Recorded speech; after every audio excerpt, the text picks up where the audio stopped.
Hi sir, I'm Lingesaran son of Vijayan from Hospital Selayang sir. The purpose is this video is to present my case study regarding to clinical practice pre-hospital care and pre-hospital care at HTA attached. So my attached clinical attachment is HTA. So my case also I pick at the HTA. So my case study topic is management of pre-hospital seizure patient by paramedics. Okay, let's go to the learning outcome. Okay, the learning outcome about the six. Okay, first is introduction of the seizure patient of management at the pre-hospital care. Second is case study, information on the patient demographic data and general health history. Number third is case study documentation on the assessment finding. Okay, number fourth is discussion on medical or surgical management of the seizures patient. Okay, number fifth is identification of clinical diagnosis and intervention of the seizure patients. And finally will be conclusion. Okay, let's move to the introduction. Okay, patient with complaint related to the seizure are frequency encounter in the pre-hospital and emergency department setting as usual. Okay, in 2001, a multi-center study did the research which the patient presenting with the seizure or complaining related to the seizure representing 1.2% of the ED visit, overall ED visit. So the majority of these patients, 71% utilize emergency medical service for the transport and the care. As an even greater number, 84% had the intervention during the EMS transport in the ED, that including AV attention, establishing IV assessment and medication administration, and 55% received the anti-epileptic medication as the initial management by the paramedic. Unfortunately, few studies and no standard guidelines exist to help develop pre-hospital seizure protocol either in the dispatch, the appropriate unit, or to the guide the care of the patient in the out of the hospital settings. Okay, so move to second slide. Okay, one of the questions that remain unanswered in the whether the advanced life support ALS is the routinely needed for the seizure patients. Okay, so the 7th point, medical dispatch systemic have been studied in the last several years of the mean decreasing unneeded use of limited ALS source, but these have been shown to have poor discrimination between ALS and BLS need for the seizure patients. Another study has suggested that after an ALS level evaluation, a majority of the pre-hospital seizure patient can downgraded to the BLS treatment and the transport. It's a research by the Upbalander and R in 1993. So clearly we can state that no guidance exists to suggest which the ALS procedures are needed or for the what a subset of the seizure patient. Data on the patient and incident characteristic as well as EMS management were checked for the pre-hospital records. Okay, then the move to another slide. Okay, patient characteristic included age, gender, and previous history.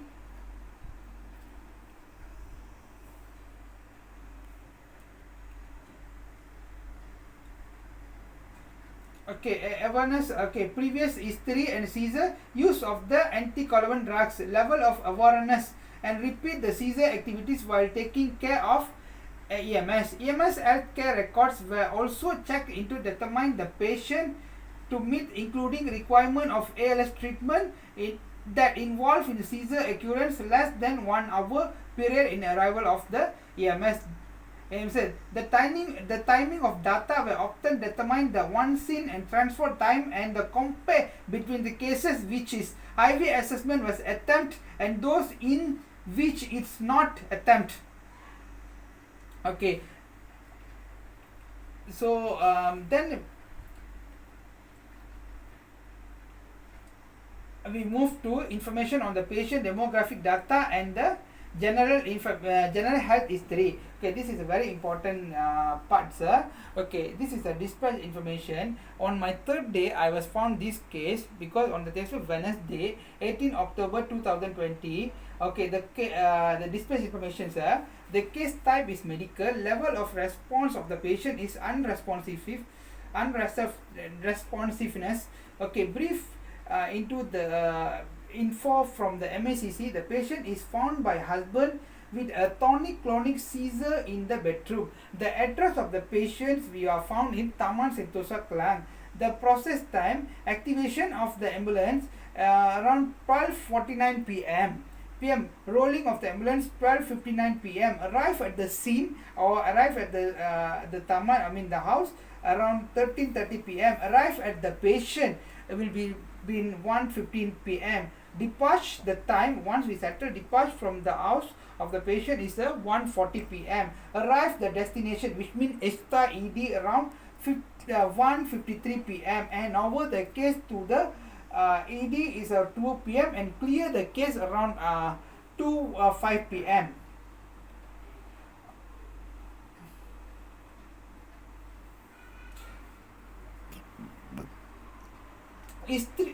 History of the patient. Okay, name of the patient is unknown. Age of the patient 61 years old. Race is Malay. Gender is a female. Nationality Malaysia. Chief complaint is seizure. Okay, history. On arrival, the patient is found after tonic-clonic seizure in the bedroom. The initial clinical finding we are finding is airway is not obstructed. C find no suspected, no mechanism of injury. Breathing so spontaneous breathing. Circulation, no pulse. Pulse is present. Irregular. Skin color is a flesh. CR capillary refill normal is more than 2 seconds. Then disability, loss of conscious of before the ambulance arrival. Patient unable to walk and actively seizing. Clinical impression of this patient I am included with 3: seizure, cerebral CVA, cerebral accident, and transient ischemic attack TIA. Okay, sample history. A is allergic, unknown allergies, and M for medication currently taking apomorphine, 30 mg anticoagulant, aspirin, and rovastatin, and also altrozine. Okay, the past medical history of the patient, history of TAs, numerous previous seizure episode resulting in the hospitalization, epileptic in the nature, hydrocortisone. Okay, for the last meal for the patient, dinner at 8 p.m. 8 p.m. the evening previous. Okay, the event that lead to the incident is husband stated the patient had the eyes open upon walking but unable to verbalize. Okay, coming to the documentation on the assessment finding. Okay, in the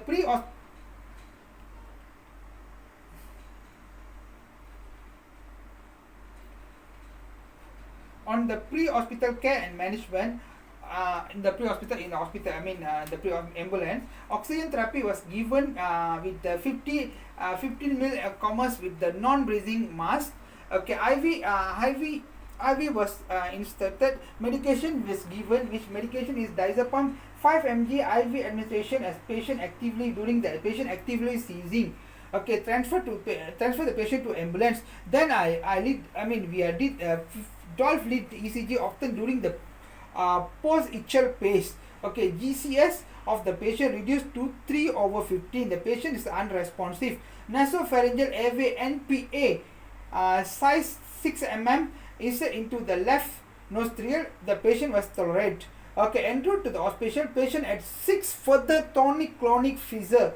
Okay, again 5 mg diazepam IV administration to the given to the patient to resolve the seizure. Is really challenging, sir, when I'm doing, because previously I'm attached the ENT department. When suddenly I'm attached the ED environment is a big challenging, but I'm learned lot of things in the management of this case. Okay, the finally suction was after that suction was produced as snoring respiratory evidence, a large amount of saliva building up into the mouth.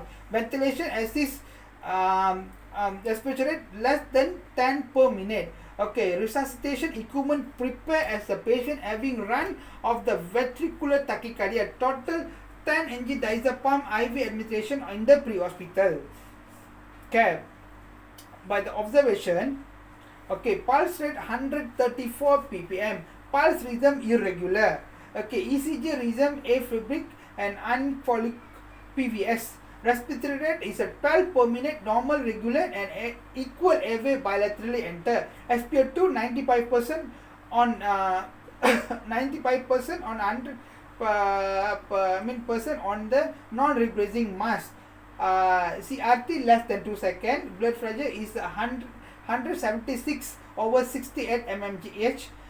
Pupil dilated to fully dilated 6 mm. GCS 67 over 15. Blood glucose level is 9 millimole. Okay, in the hospital care and management, once we transfer the patient, in the hospital care, triage as the category 1 life-threatening condition with the unconscious and seizure CVA, brought directly to the red zone. Aggressive airway management is given. Lorazepam 5 mg IV administration. Patient rapid seizure intubation area RSI to secure the airway. Urinary catheter is sent to the CT brain. Okay, no intracerebral hemorrhage is found on the CT scan. Patient sent to ICU on the ventilation. Remained sedated. Poor prognosis. Same discussed with the family members by the emergency physician in the medical team. Okay. Let's move to a discussion on the medical or surgical management of the patient. Okay, this patient is more to the patient is more to medical. So initially, initial therapy chosen is treatment of the season. Okay, benzodiazepam are the agent who's the first choice of the management of the seizure. Okay, both diazepam and lorazepam are the members of the benzodiazepam group of the medicine. The ability of the paramedics in all the grade to monitor the aggressive seizure of the patient in areas that require attention in the certain programs. The ability of the paramedic to administration midazolam and diazepam via the multiple additional routes such as IV, via rectum, oral or intramuscular will resulting better outcome of the patient. Okay, second is status of epilepticus. The status of epilepticus is usually defined as a 30 minutes of the uninterrupted seizure activity. However, verifying definitions exist ranging from 5 to 30 minutes of the duration. The ability of the paramedics to intervene the case status epileptics with the appropriate pharmacological intervention, the resulting of the mortality associated with the important aspect of the pre-hospital care. Third is the airway management and in the actively seizing patient. The management of the patient with the airway actively seizure patient is a priority care is a paramount of the success patient. Basic management of the nasopharyngeal airway and suctioning of secretion of the oral cavity is required. The basic management to success the airway management in the seizure patients. Okay, it is important for practitioner to remember the basic management of the airway can be as successful if not more than advanced management in the actively seizure patient. Okay, let's move to the identification of the clinical diagnosis and intervention of the seizure patients. Okay, clinical diagnosis. The clinical diagnosis of seizure patient based on the patient clinical history. The history of as related by the witness in the eye important. Witness of the eye important because many type of seizure are associated with the impairment of the consciousness and the patient unaware of their occurrence.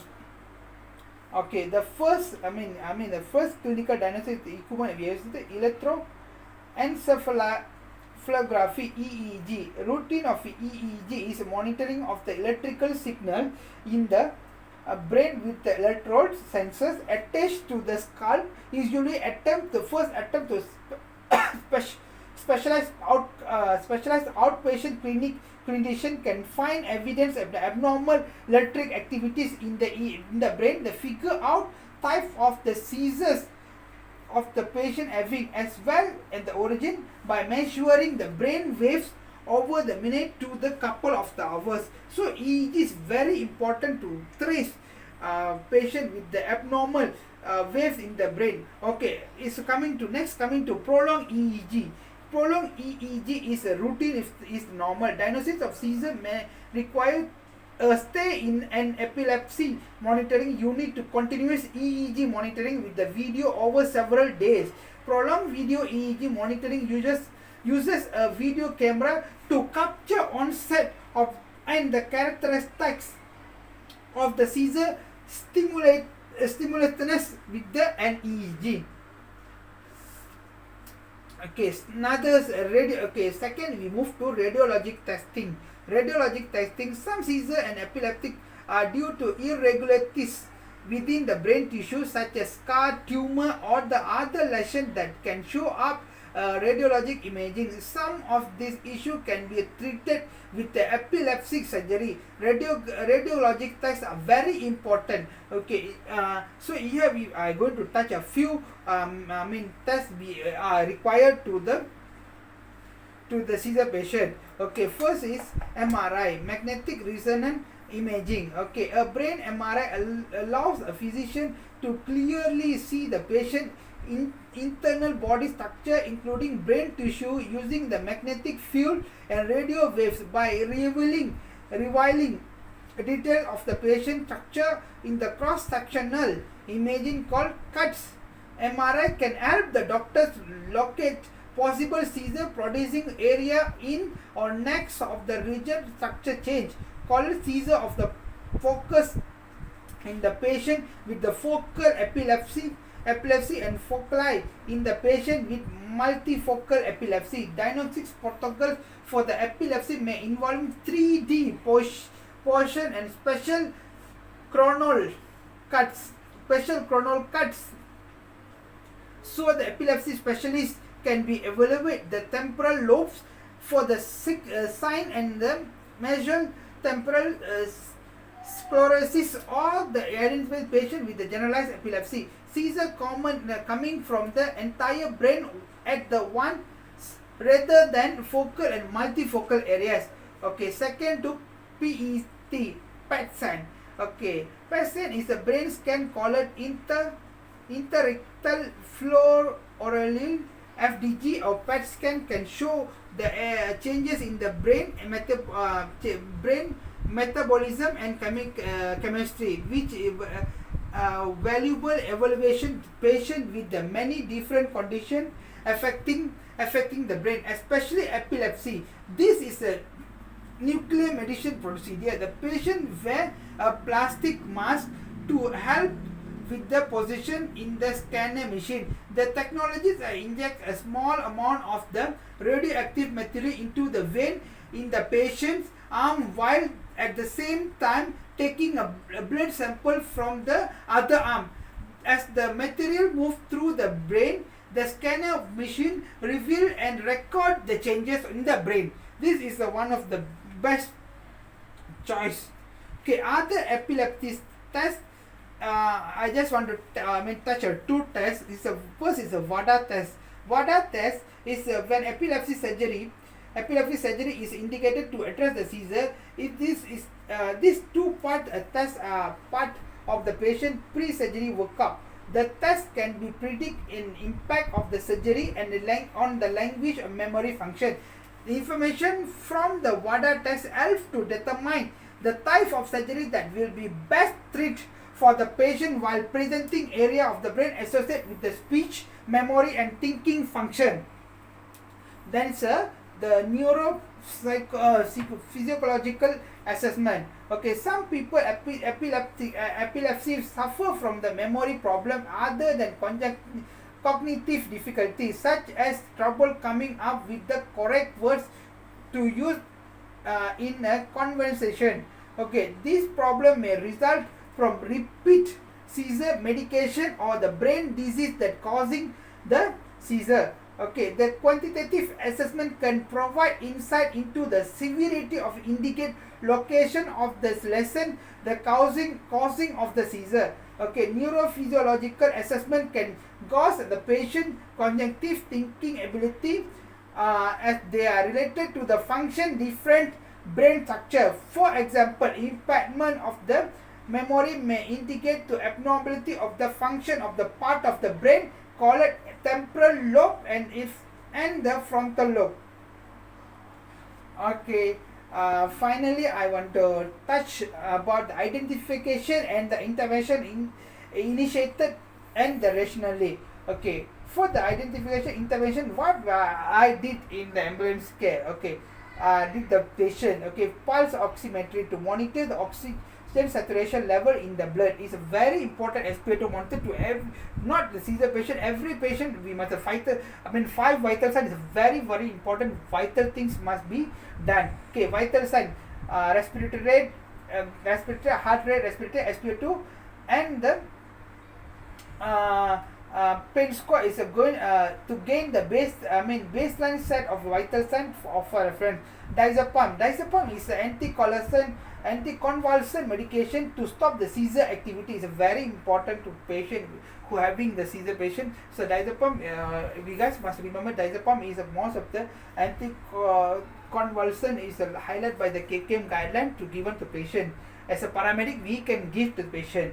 Okay, nasopharyngeal airway to protect airway due to decreased level of consciousness of the patient to protect the secure to airway is very important. Suction to clear the airway of saliva due to patient inability to maintain his own airway. So suction we must clear up to prevent the foreign body to clear they maintain the airway. Pulse oximetry to monitor the oxygen saturation level in the blood. Okay, supplemental oxygen to re-oxygenate the patient is make sure the patient receive the tissue brain. The patient receive 100% oxygen to supply to the brain tissue and the other part of the body, the important organ. Okay, assisted ventilation to provide adequate oxygenation to patient tissue respiratory not less than 10%. So 10, not less than 10. So the ventilation is a prolonged ventilation for whoever patient failure to maintain his own ventilation, own airway. Okay, 3-lead ECG to identify any life-threatening arrhythmias. Okay, 12-lead ECG to identify any life-threatening arrhythmias or ECG changes indicate of the myocardial damage secondary to hypoxia is very important. ECG assessment is very important. So I personally, my physician, at the start, the emergency physician personally advise and guide us to perform the 12-lead ECG to avoid any myocardial damage or the life-threatening arrhythmias. Okay, IV assessment is make sure it's a large bore to allow the IV medication administration in case for the emergency. Okay, stress assay to identify for aspiration and fluid effusion that may increase morbidity of the patient. Okay, blood test to identify any electrolyte imbalance. So every for the normal we must take blood test for the every patient, but for seizure patient also we must to consider for the blood test. Urinary catheter to monitor the urinary output to ensure adequate renal function. Then we finally CT brain for what? Identify any cerebral, previously I mentioned. So any cerebral hemorrhage or infarct that may indicate cause of alter loss of conscious or the seizures. Okay, finally the conclusions. Okay, the conclusion, a lower than anticipated degree of the compliance with the Advanced life support based pre-hospital seizure protocol.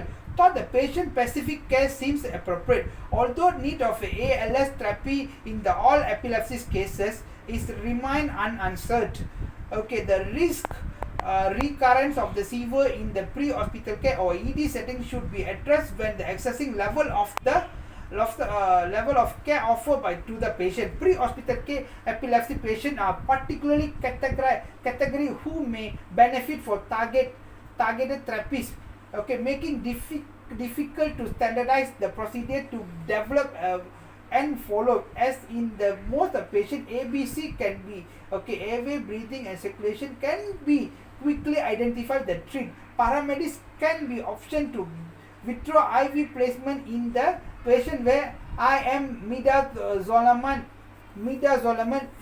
is an option to local treatment protocol. As so far processing of consent post-convulsive transport is uncommon. The practice may consider safe with the standard non-transport protocols if the patient is the non-seizure disorder as written to their baseline mental state as alternative plan for their own treatment and monitoring. Alternatively, those with the first time seizure should be strong to urge to be the transport. It means first time patient at the first time seizure must be encouraged to urgent transport to the hospital. Okay, as from this case studies, because as a pre-hospital, in the department as a student, I go through a lot of things. Actually, I can learn. From from the staff and the physician, emergency physician. They teach me nicely. Then, so I try my best to explain the seizure patient and take out the finding the case study in the my third day in the posting of in the ESTA. So anyway, thank you, sir. Bye.